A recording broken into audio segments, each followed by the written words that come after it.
Assalamualaikum warahmatullahi wabarakatuh. Halo semuanya, perkenalkan nama saya Zikri Maulana Hidayat. Saya adalah mahasiswa aktif semester 5 di Fakultas Ilmu Komunikasi Universitas Gunadarma. Pada video kali ini saya akan sedikit menjelaskan bagaimana cara kerja komputer. Nah, sebelum itu kita harus tahu nih apa itu komputer. Nah, komputer adalah sejenis perangkat keras yang berguna untuk menginput atau mengolah data. Selain itu, komputer adalah benda yang tidak bisa dipisahkan dari kehidupan manusia di zaman modern ini. Banyak kegiatan manusia yang dibantu oleh keberadaan komputer, misalnya mengirim surat elektronik, mencari referensi, melakukan ujian online, menyimpan data, ataupun sampai mengolah data penelitian, hingga pembuatan berbagai macam film dan animasi. Dilansir dari Explain the Stuff, cara kerja komputer ada 4. Yang pertama, ada mengambil informasi atau input. Cara kerja komputer dimulai dengan mengambil informasi atau yang disebut input. Input komputer dilakukan oleh manusia sebagai pengguna atau user. Informasi dimasukkan oleh pengguna melalui perangkat input.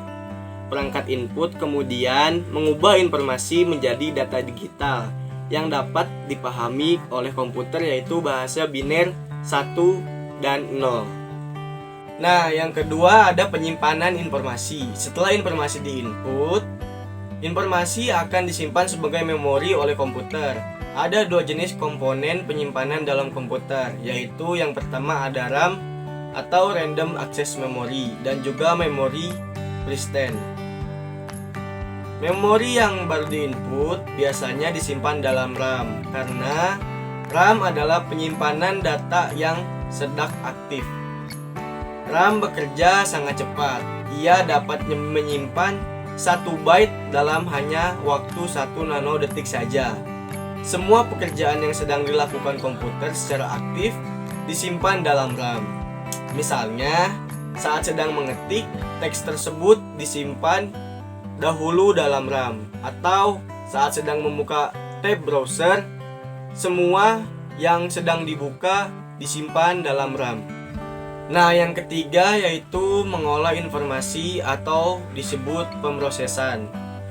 Data input yang disimpan dalam RAM tadi kemudian diolah oleh CPU sebagai otak dari komputer. Segala macam perintah yang diinput secara diolah CPU dengan bantuan dari RAM. Hal tersebut karena CPU tidak memiliki memori.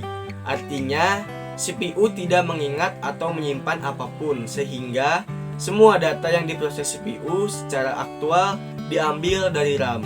Nah, yang terakhir, yang keempat yaitu menyimpan informasi.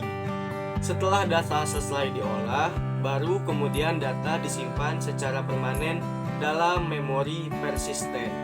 Nah, contoh memori persistent itu sendiri adalah hard disk dan juga flash drive.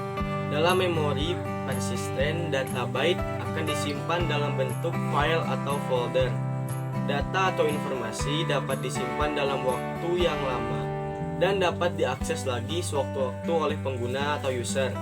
Keberadaan penyimpanan resisten inilah yang memungkinkan kita menyimpan foto, video, file, dan folder dalam format apapun di komputer dalam jangka waktu yang lama.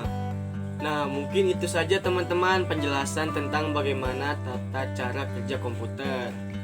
Semoga video ini sangat bermanfaat untuk pendengar ataupun penonton di sana. Kurang lebihnya mohon maaf. Saya Zikri Maulana Hidayat, pamit undur diri. See you in the next video, guys.